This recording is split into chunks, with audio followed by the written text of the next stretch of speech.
United singing for Mogo. African Oscar, guess where we pod. African link Nsungiro, chicken in Sungiro. Magrin Dai waisi ya kamfungiro. Kanino ita chamba, one Sungiro. Shingme kumberi unga Nsungiro. Stampit wai muchilo kameka. Kana pakudira munodira meka.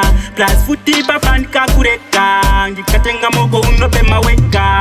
Sitara kendi pauro sene mumogo. Saka chipo cheko tipo mogo. Pese ndi po mogo. Ndiri tauni mbondi tira fo mogo. Takuto tipo mogo. Takuto tipo mogo. Takuto tipo mogo. Hanongo da mogo. Asiweke las kutendele panekas ndozoka peza dry mouthi. Manje nchaisa sauti iyo yonda kaiwona ichitwa kusauthi. Kunditaimira ndabva muraundi. Zvimaziso zumu ini kwete auti. Nezvimaziso zvako zvinenge mabhaudi. Manje ndasi ndinotokupinda lauti. Naiwe pauro moko. Haiwa zvauri mboko. Unenge unembobobo. We moko. Haiwa ndachema zita rake ndi pauro sene mumogo. Saka chipo cheko tipo mogo. Pese ndi po mogo. Ndiri tauni mbondi tira fo mogo.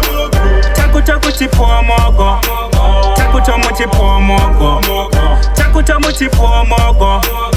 Hanongo da mogo. Uti ndipo Antanga dera feko. Tanga utara anzifana sanda bema vanafo. Ko Zwamabatize chifo. Oh Ebo Sha Letengo tara kalanga apa yako mkomo kavakata zvavarana. Zvoza mneta so. Ufunga ndo kukatira mangwana. Sungiro, chicken in Sungiro. Dai waisi ya kamfungiro. Kanino ita chamba, one Sungiro. Shingme kumberi unga Sungiro. Stampit wai muchilo kameka. Kana pakudira munodira meka.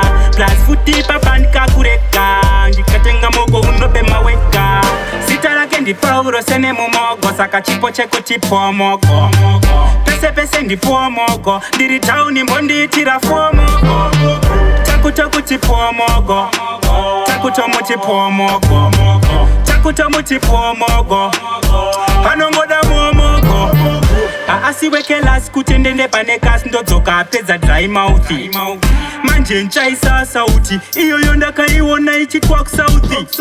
Kunditaimira ndabva muraundi. Zvimaziso zumu ini kwete auti. Nezvimaziso zvako zvinenge mabhaudi. Manje ndasi ndinotokupinda lauti. Naiwe pauro moko. Haiwa zvauri mboko. Unenge unembobobo. We moko. Haiwa ndachema zita rake ndi pauro sene mumogo. Saka chipo cheko tipo mogo. Pese ndi po mogo. Ndiri tauni mbondi tira fo mogo. Takuto tipo mogo. Takuto tipo mogo. Takuto tipo mogo. Hanongo da mogo.